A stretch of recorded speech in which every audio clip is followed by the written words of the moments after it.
I did a video a couple of years ago talking about my love for practical effects and my general distaste for CGI monsters and creatures, but the world of computers and digital effects progresses so quickly that I thought it might be fun to see if the video still holds up today. CGI has been making insanely believable backgrounds, sets, and vehicles for years, but has creature designs progressed to a level that I can't tell the difference anymore? Let's take a look at practical effects versus CGI, Part 2. My quick summary of the last video for those of you who haven't seen it is this. I love both practical effects and CGI, and there is a place for both of them in movies. My only argument was specifically in horror movies, when CGI is used to create living, breathing characters. For me, a CGI monster looks fake, and it takes me out of the movie, even though it's technically an impressive achievement. I personally prefer a man in a rubber suit over the uncanny valley look. At least you can tell the rubber suit monster is actually on set with the actors and not added in later. But that's just me. Okay, I think I should be honest with everyone. A small part of me is making this video because I like discussing the practical versus digital debate, but my opinion on that topic was pretty much already made clear on the first video. So this video might take a bit of a nasty turn when I talk about the debate using one of my absolute favorite movies ever that featured a practical monster and the new remake of this film that used a ton of digital creatures. Oh, and by the way, if you looked at the thumbnail, then it's not much of a secret, but please be aware. I may freak out a bit and rant, but hopefully we can all stay professional here. Here we go.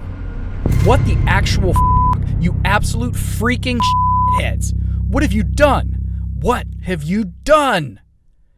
Okay, maybe not professional, but the original movie Predator is absolutely one of my top 3 favorite movies of all time, and it created an iconic movie monster that planted a seed in my mind that grew into a love for horror and sci-fi. So when people mess with it, I have a hard time separating my nostalgia from the issue at hand. And the issue at hand is the creature effects, done practically in 1987, versus the new Predator movie with its heavy use of CGI creatures. I thought this would be a good comparison because the remake was done fairly recently and it had a big enough budget that the effects could be handled by a competent digital effects company and should be as good as it gets for CGI creatures. We can honestly compare the top-of-the-line digital creature with its 1987 practical counterpart. Oh, and it gives me the opportunity to do my Arnold impression. Yeah, get down, yeah. Okay, my bad Arnold impression. I mentioned in my first video that if everything else in the movie is great, like the story and the sets and the acting, then I'm able to suspend my disbelief and enjoy the movie, even if there are some poorly done effects. And I still stand by that. The 1987 Predator movie had everything going for it, so I would probably let some crappy effects slide by, but I luckily didn't have to. The practical creature was so well done and convincing that I would put it up against any movie creature that has been made since. Just look at it.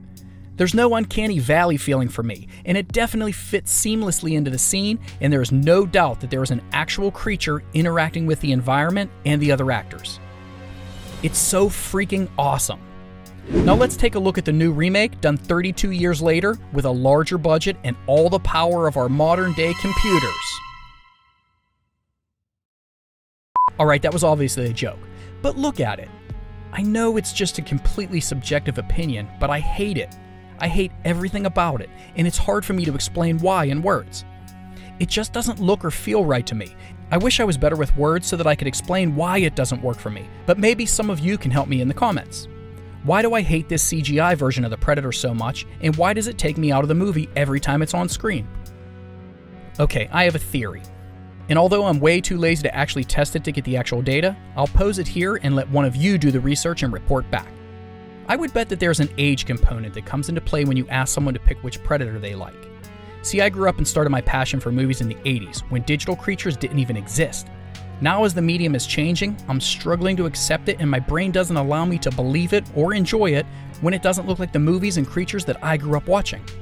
I would also guess that if you asked a 10-year-old their opinion, they would probably love the new CGI Predator and think it's totally badass and super Gucci goat, or whatever the hell words these kids are using these days. And I think it may be because they grew up playing video games and watching game footage on YouTube and fell in love with the digital monsters that didn't even try to be realistic in any way. They don't have the same nostalgia for practical effects that some of us old farts do, and a digital creature not only looks badass to them, but it's a completely normal part of their lives and upbringing. and they have no problem suspending their disbelief and enjoying a movie that is heavy on CGI creature effects. I don't know. Maybe it's an age thing, or maybe it's completely subjective from person to person, no matter their age. Again, I'm too lazy to do the research, so for now, it's just a thought. So let me know your thoughts. Which Predator do you prefer and why? Do you prefer the old school practical effects or digital effects? Did you grow up watching practical creatures like I did, or are you young and completely wrong? Just kidding. Let me know your thoughts in the comments, but please keep in mind, You know, that's just like your opinion, man. so don't be a dick. Oh, and if you like horror movies, maybe think about subscribing and hanging out here for a bit. Stick around.